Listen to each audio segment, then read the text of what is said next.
every single action or lack of action that you take is directly downstream of your personal identity or your self-image.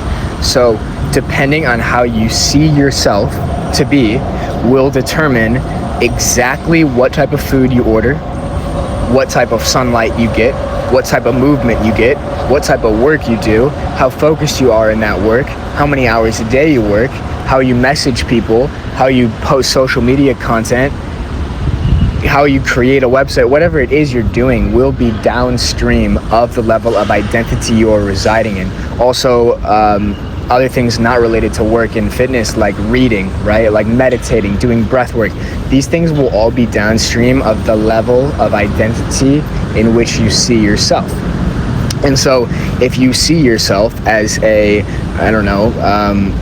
high-performing entrepreneur, alpha male, spiritual Chad type of person, let's just say, for example, of course you're naturally going to move every day. You're going to work out every day. Every time you go out to eat, you're going to get something healthy. When you go get a coffee, you're probably going to get a black coffee or something with no sugar versus like a huge latte.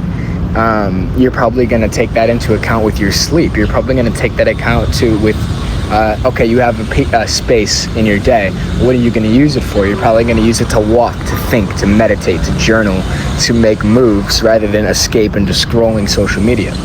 And so depending on the level at which you see yourself will determine the actions that you take that day.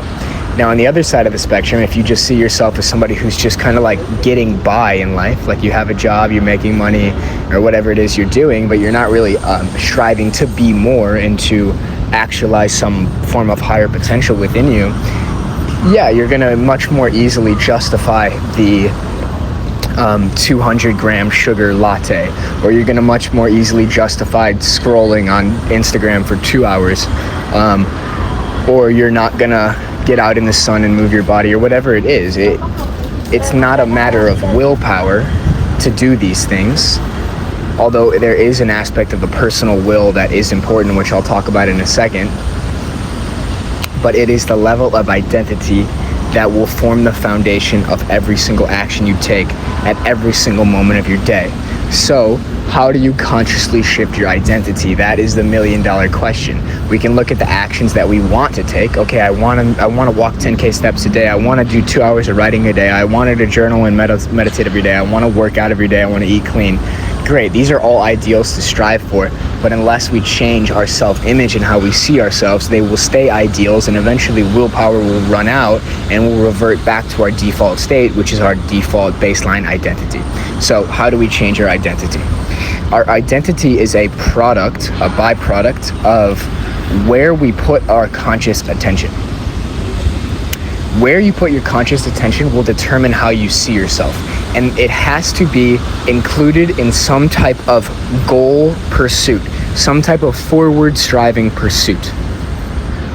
Without a pursuit to strive for that is more than what you currently are, or more than what you've currently done, or a higher version of yourself than you currently are, your default identity is not going to be able to shift. It's going to stay in homeostasis. It's going to stay in a lack of motion.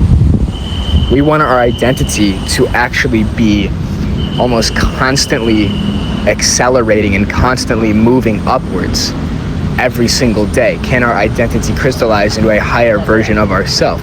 And that will be dependent on the level of precision you have with a goal and a vision, and your adherence or your ability to control your conscious attention towards that goal pursuit. And so this is why a lot of people talk about you need one overarching goal, and I do agree with that. That can have different sub-goals within it, but that one overarching goal, which is going to be tied to your overarching identity, should be broad and wide enough that it also encapsulates the different buckets of your life in terms of health, wealth, relationships, and spirituality.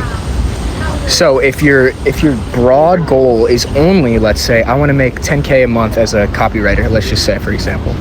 Okay, cool. That probably will accelerate your identity in the wealth category, but is it really pushing you to become more than you are in the realm of relationships, health, and spirituality?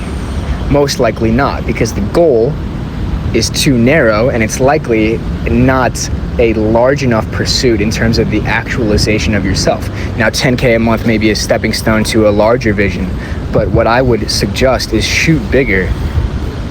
What would it be like to shoot bigger than some realistic goal? And remember, this goal does not have to crystallize in a month. It doesn't have to crystallize in a year. It could be a 10-year pursuit. Who do you want to be in 10 years? Do you just want to be like a writer who makes 5K a month online? Or like, are you one of the most well-renowned writers in the world in the realms of personal development and spirituality, just for example? Or are you an entrepreneur who doesn't just make 5K a month, but is able to generate a movement and a mission that actually changes the world? When you set your eyes and your spirit on a mission and on a goal that is almost, to most people, laughably big, that's a good sign. If it is laughably big, that means you're onto something.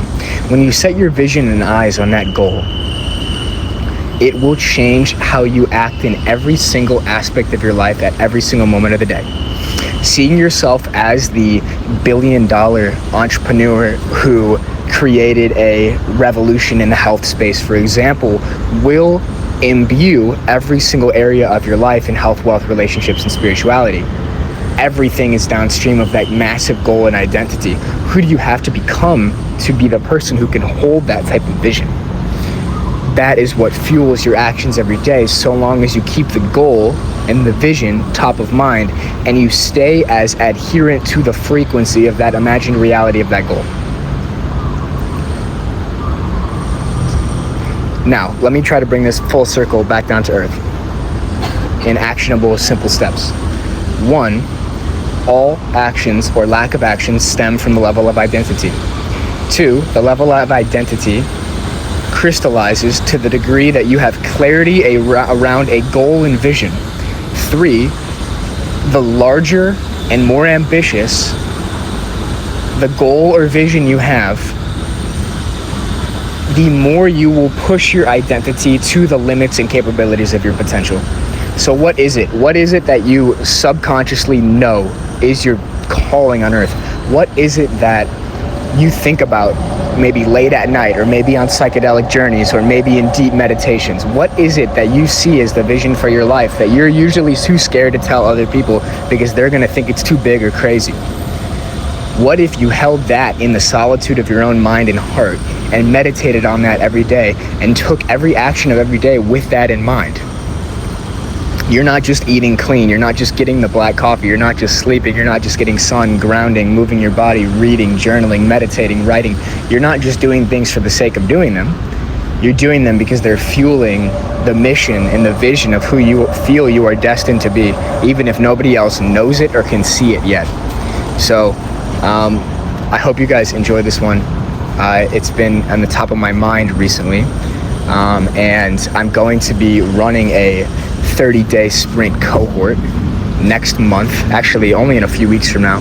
July 23rd is likely going to be the launch date and the start date of this, to basically rewire your personal identity and transcend your current limitations in a 30-day sprint. So more info on that will be coming soon. It will be relatively low ticket, and it's going to be 30 days of intense progress, as that's what I'm looking to do in my life. And I would love to have you join. So more details on that soon. Appreciate you listening. Much love. Have a beautiful day. Peace.